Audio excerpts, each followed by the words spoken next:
মূসা নবী আল্লাহ তাআলার কাছে দোয়া করতেছেন, আল্লাহ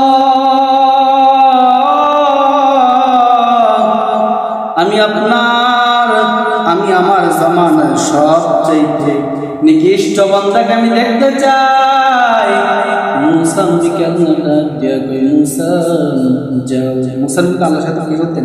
কথা বলতেন। তোর পাহাড়ে গিয়া কথা বলছেন মূসা নবী।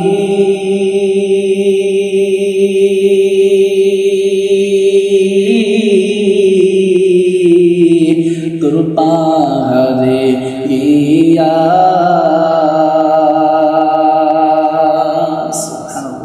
আমাদের সাথে বললেন কথা, মিজানের পাল্লাই নিয়া কথা বলছেন ইউনুস নবী।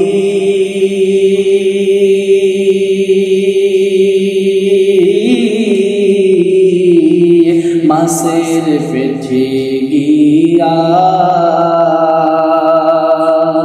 আমাদের সাথে বললেন কথা, সিরাতের পান করিয়া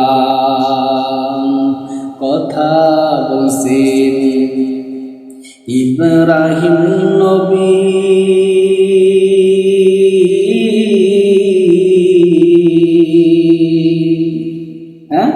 বলছেন নমরুদ যখন আগুনে ফেলাই দেই, তখন আল্লাহ রব্বুল আলামিন জিবরাইলকে পাঠাইছে, বলতেছে জিবরাইল যাও জিজ্ঞাসা করো আমার ইব্রাহিম আলাইহিস সালাম কে। ইব্রাহিম ডাক দেখো যে আল্লাহ পাঠাইছে সেই আল্লাহ কি আমার দেখে না।